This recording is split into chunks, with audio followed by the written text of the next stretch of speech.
ये बात है 1969 की, जब इंसान ने पहली बार जमीन से 3,84,000 किलोमीटर दूर चांद पर कदम रखा था। नील आर्मस्ट्रॉन्ग वो पहला इंसान था जिसने ये मिशन सर अंजाम दिया था। इस मिशन में इन लोगों ने 2 घंटे और 15 मिनट तक चांद पर सरवाइव किया था और इस दौरान चांद पर मौजूद मिट्टी के डिफरेंट सैंपल्स को इकट्ठा किया था। इस मिशन के दौरान तो चांद पर कोई एबनॉर्मल या फिर एलियन एक्टिविटी नहीं देखी गई थी, लेकिन इस मिशन के कुछ अरसे बाद चांद के गिर्द चक्कर लगाने वाली नासा की एक सैटेलाइट ने चांद की कुछ स्ट्रेंज और एबनॉर्मल फोटोज को कैप्चर किया, जिसमें चांद पर अजीब और मिस्टीरियस स्पॉट्स दिखाई दे रहे थे। एलियन रिसर्चर स्कॉट वेरिंग ने जब इन फोटोज पर डिटेल्ड इन्वेस्टिगेशन की तो उन्हें चांद पर एक बिल्डिंग नुमा स्ट्रक्चर बना दिखाई दिया, जो चांद पर मौजूद दूसरी चीजों से बिल्कुल अलग था। स्कॉट वेरिंग ने जब इन डिटेल्स को पब्लिक किया तो उसके कुछ अरसे बाद वो स्ट्रक्चर उस जगह से अचानक गायब हो गया। स्कॉट वेरिंग का ये कहना था कि अगर चांद पर कोई एबनॉर्मल एक्टिविटी नहीं है और इसके अलावा चांद पर हवा का भी कोई नामो निशान तक नहीं है, तो फिर वो स्ट्रक्चर आखिर क्या चीज थी जो अब उस जगह पर मौजूद नहीं है।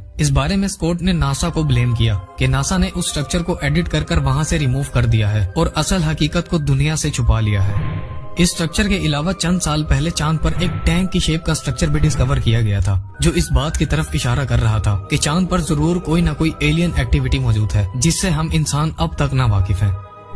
एलोन मस्क का ये प्लान है कि मार्स पर इंसानों की एक अलग दुनिया बनाई जाए, जिसे पूरा करने के लिए नासा और स्पेस एक्स कंपनी ने 20 से ज्यादा रोबोट्स को मार्स की तरफ भेजा, जिन्हें मार्स तक पहुंचने के लिए 7 महीनों से ज्यादा का वक्त लगा था। इन रोबोट्स में से चंद रोबोट्स ऐसे थे जो लैंडिंग के वक्त ही तबाह हो गए थे, लेकिन 6 रोबोट्स ऐसे थे जो सक्सेसफुली मार्स पर लैंड भी हुए थे और अब तक अपने मिशन पर काम भी कर रहे हैं। मार्स, जो कि जमीन से 296 बिलियन किलोमीटर दूर है, उस पर अब तक ऐसी चीजों को डिस्कवर किया जा चुका है जिसने साइंटिस्ट और रिसर्चर्स के साथ साथ पूरी दुनिया को हैरत और तरह तरह के सवालात में डाला हुआ है। मार्स से मिलने वाली पिक्चर्स पर इन्वेस्टिगेशन करने के बाद स्कॉट वेरिंग, जिन्होंने चांद पर स्ट्रेंज है, मार्स पर रिसर्च के दौरान स्कॉट वेरिंग्स को यहाँ छोटे छोटे pyramids, buildings, foundations, alien statues, हैरान कर देने वाले स्ट्रक्चर्स और फ्रोजन फ्लावर्स के साथ साथ किसी जानवर या फिर किसी एलियन की हड्डी भी मिली। मार्स पर क्यूरियोसिटी रोवर के जरिए ली गई एक पिक्चर में स्कॉट वेरिंग ने एक अजीब और यूनिक किस्म के पत्थर को स्पॉट किया, जो बिल्कुल जमीन पर मौजूद पिरामिड्स की तरह लग रहा था। स्कॉट वेरिंग ने इस पिरामिड को लेकर ये थ्योरी दी कि ये पिरामिड मार्स पर रहने वाले किसी एलियन ने बनाया है, जिसके बाद मार्स को लेकर तरह तरह की थ्योरी सामने आने लगी।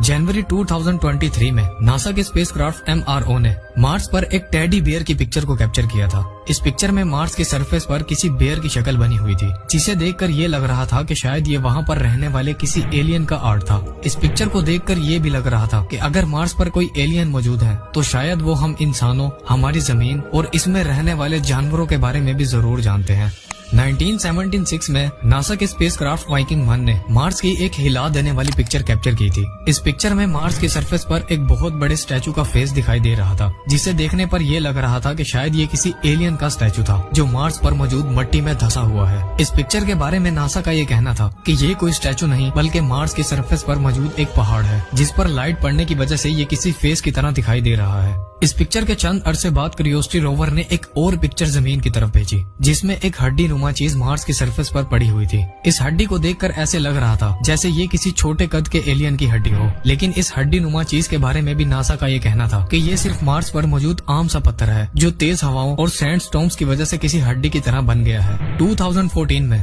मार्स रोवर ने रात के वक्त मार्स पर एक अजीब फोटो को कैप्चर किया था, जिसमें एक लाइट किसी पहाड़ से निकलती दिखाई दे रही थी जो बिल्कुल किसी UFO की तरह लग रही थी, जिसे देखकर ये कहना गलत नहीं था कि मार्स पर जरूर एलियन पाए जाते हैं। इन पिक्चर्स के अलावा मार्स पर और भी अजीबोगरीब पिक्चर्स कैप्चर की जा चुकी हैं, जिनमें तरह तरह के अजीबोगरीब स्ट्रक्चर मार्स पर बने देखे जा चुके हैं, लेकिन इन तमाम पिक्चर्स के बारे में नासा ने अब तक कोई सीरियस इन्फॉर्मेशन शेयर नहीं की है। स्कॉट वेरिंग का ये मानना है कि मार्स पर जरूर कोई न कोई एलियन सिविलाइजेशन मौजूद है, जिसके बारे में हम इंसानों को या तो नासा बेवकूफ बना रहा है और या फिर वो खुद भी अब तक इन चीजों से नावाकिफ है। ये तो थी चांद और मार्स पर से